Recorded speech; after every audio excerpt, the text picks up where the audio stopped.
High, আমি দিশা। আমার হাতে হয়তো আর খুব বেশি সময় নেই। আপনাদের জন্য আজ আমার জীবনের একটা গল্প রেখে যাচ্ছি। একটা ছেলেকে আমি ঠকিয়েছিলাম। তার মা ছিল না, আর তার বাবা দ্বিতীয় একটা বিয়ে করে। তারপর বেশিরভাগ সংসারে যা হয় আর কি, তাই হয়েছিল ওর জীবনে। ওর বাবা ওর নতুন মা অর্থাৎ সৎ মাকে নিয়ে আলাদা থাকতে শুরু করলো। ওর জীবনটা প্রায় শেষ হয়েই যাচ্ছিল। ও খুব ভেঙে পড়েছিল। সেই সময় ও আমার জীবনে আর আমি ওর জীবনে এসেছিলাম। আমাদের মধ্যে বন্ধুত্ব হয়, বন্ধুত্ব থেকে আস্তে আস্তে আমরা দুজনকে ভালোবাসতে থাকলাম। আমি ওকে যতটা না ভালোবাসতাম, ও আমাকে তার থেকে 1000 গুণ বেশিই ভালোবাসত। ও আমার জন্য সব কিছু করতে রাজি ছিল। কিন্তু আমি এই সম্পর্কটাকে এতটাও সিরিয়াসলি নিইনি। তারপর এইভাবে চলতে চলতে হঠাৎ একদিন আমার এসে বলল, অনেক খুশি হয়ে বললো, জানিস দিশা, আমি একটা চাকরি পেয়েছি। কিন্তু আমি এই চাকরিটা করতে চাই না, কারণ চাকরিটা নিলে আমি তো তোকে ছেড়ে অনেক দূরে চলে যেতে হবে। আমি তোকে ছেড়ে কোথাও যেতে চাই না দিশা। আমি চাই না তোর থেকে একটা সেকেন্ডও দূরে থাকতে। তাই সে চাকরিটা নিল না। চাকরিটা না নিয়ে সে বাড়িতে একটা ব্যবসা শুরু করলো। এরই মাঝে ওর একটি খুড়তুতো ভাইয়ের সাথে আমার দেখা হয়, যোগাযোগ হয়, আমরা কথা বলতে থাকি। হঠাৎ একদিন ওর সেই ভাই আমায় জানালো যে সে আমায় খুব পছন্দ করে। আর ওর ভাই ওর থেকে দেখতে অনেক সুন্দর ছিল, তাদের পরিবারও অনেক ভালো ছিল। তারপর পারিবারিকভাবে ওর ভাইয়ের সাথে আমার বিয়ে ঠিক হয়ে যায়। তখন ও খুব পাগলের মতো কান্না করেছিল, আমার পা ধরে বলেছিল, দিশা, আমাকে ছেড়ে যাস না প্লিজ, আমাকে ছেড়ে অন্য কাউকে তুই প্লিজ বিয়ে করিস না, আমি একটু সময় দে, দেখিস আমি সব গুছিয়ে নেব। কিন্তু না, আমি তার এই অনুরোধ, এই আকুতি মিনতি রাখতে পারিনি।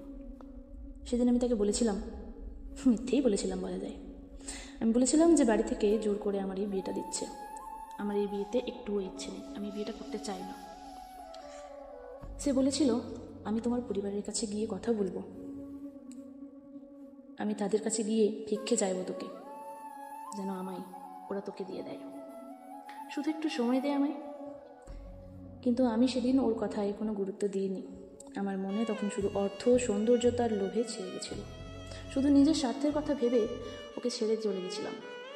মনে মনে ভেবেছিলাম, মানে গরিব ভিখারিটা কি বা দেবে আমায়, ওর যোগ্যতা কতটুকু, এইসব ভেবে ওর সাথে যোগাযোগ বন্ধ করে দিই। তারপর আমার বিয়ে হয়ে গেল ওরই ভাইয়ের সাথে। বিয়ের কিছুদিন পর থেকে শুরু হলো আমার উপর অমানসিক অত্যাচার, শারীরিকভাবে ও মানসিকভাবে। আমার হাজবেন্ড প্রতিদিন রাত্রে নেশা করে বাড়ি ফিরত আর আমার উপর অকথ্য অত্যাচার করত। তখন আমি মনে মনে ভাবতে লাগলাম, হয়তো আমারই পাপের ফল। তার প্রতি ফোঁটা চোখের জল আমার জীবনে যেন অভিশাপ হয়ে নেমে এসেছিল। আমার হাজবেন্ড রোজ আমায় গালাগাল করতো, আমার পরিবারকে অপমান করত, আমার অতীত নিয়ে আমায় খুব নোংরা নোংরা কথা বলতো। এইভাবে বেশ কয়েক বছর চলতে থাকলো আমার জীবন। তারপর হঠাৎ একদিন আমি বাড়ির ড্রয়িং রুমে মাথা ঘুরে পড়ে যাই। আমি অসুস্থ হতে থাকি, মাঝে মাঝে এই কাশির সাথে মুখ দিয়ে কাঁচা রক্ত উঠে আসতো। আমার অসুস্থতার উপর আমার হাজবেন্ডের কোনো গুরুত্ব ছিল না, তাই একদিন একাই গিয়েছিলাম ডক্টরের কাছে। উনি কিছু টেস্ট করতে দিলেন, টেস্টগুলো আমি করাই এবং ওনাকে রিপোর্টগুলো চেক করাই গিয়ে ডাক্তারবাবু রিপোর্টগুলো দেখে আমায় জানালেন আমার নাকি ব্লাড ক্যান্সার হয়েছে। ডাক্তার বললেন এটা নাকি লাস্ট স্টেজ, হাতে আর খুব বেশি সময় নেই, হয়তো মাস 5 আছে। সেটা শুনে আমার মাথায় আকাশ ভেঙে পড়েছিল। আমার হাজব্যান্ডকে আমার অসুস্থতার কথা জানানোর পর ও আমায় ভালো রাখার দায়িত্ব নেওয়ার জায়গায় অত্যাচার করা বাড়িয়ে দিল। হ্যাঁ, আপনাদের মনে এখন হয়তো একটা প্রশ্ন জাগছে যে এত কিছুর পর আমি ছেড়ে চলে যাইনি কেন। না, পারিনি। ওরা আমায় ঘরের মধ্যে বন্দি করে রাখত। আমার পরিবারের সাথে আমায় কোনো যোগাযোগ করতে দিত না। ও আমার সাথে থাকতেও চায় না, আবার আমায় ছেড়ে দিতেও চায় না। হঠাৎ একদিন ওর বাড়িতে না থাকার সুযোগ নিয়ে আমি পালিয়ে যাই বাড়ি থেকে। পালিয়ে গিয়ে বাবার বাড়িতে উঠি। বাবাকে সব কিছু জানানোর পর বাবা আমায় বললেন যে এত কিছু আমি আগে কেন জানাইনি। আমি বাবাকে বললাম কোনো উপায় ছিল না, আমার সব রাস্তা ওরা বন্ধ করে দিয়েছিল।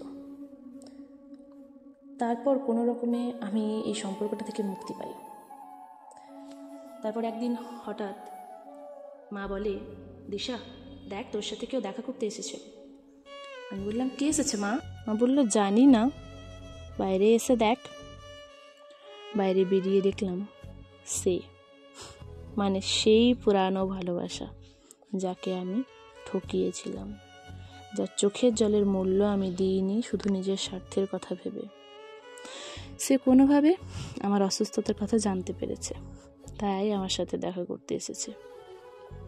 কিন্তু সেদিন ওর চোখে চোখ রাখবার মতো ক্ষমতা আমার ছিল না, কারণ আমি জানি আমি তার সাথে কি অন্যায় করেছি, আমি তাকে কিভাবে কষ্ট দিয়েছি।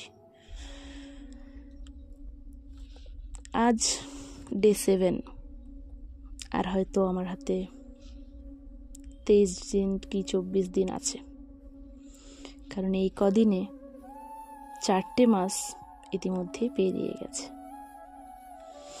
আপনাদের কাছে অনুরোধ নয়, বলা যায় যে আমার শিক্ষা লাভ বাস্তবতা থেকে, তাই আপনাদের জানাচ্ছি, আপনাদের সাবধান করছি।